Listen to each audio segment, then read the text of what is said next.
हरिपुर नाम का एक गांव था जहां खेत, खलिहान, नदियां और हरियाली चारों ओर फैली हुई थी।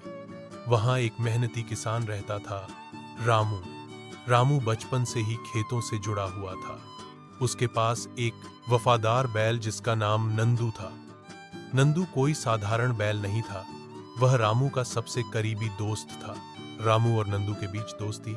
रामू हर सुबह सूर्योदय से पहले उठता था, नंदू को खाना खिलाता था और फिर दोनों वे खेत के लिए निकल जाते। नंदू खेत जोतता और रामू बीज बोता।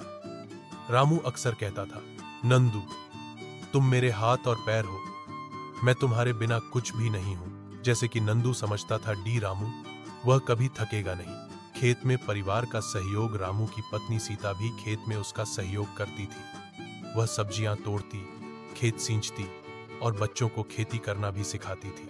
काम। रामू का बेटा गोपाल अब बड़ा हो रहा था और हल पकड़ना सीख रहा था। बेटी लाली फूल तोड़ती थी और कभी कभी नंदू को गुड़ खिलाती थी। एक दिन बारिश बहुत तेज हो गई।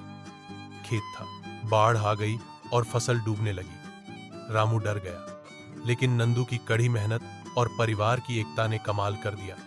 सभी ने मिलकर मिट्टी की मेड़ बनाई। नंदू ने पानी की गाड़ी खींची और बच्चों ने पौधों की देखभाल की। कड़ी मेहनत का फल जब कुछ हफ्तों के बाद फसल तैयार हो गई तो यह इतनी हरी भरी थी कि पूरा गांव इसे देखने आया।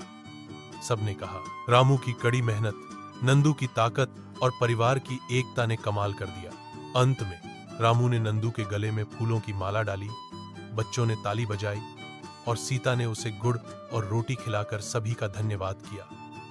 रामू ने कहा, मुस्कुराते हुए, जैसे पानी के बिना पृथ्वी अधूरी है, वैसे ही एक किसान अपने परिवार और बैल के बिना अधूरा है। नैतिकता। एक किसान की सफलता केवल कड़ी मेहनत के कारण नहीं है, बल्कि मदद के कारण भी है, परिवार और उसके वफादार साथी का।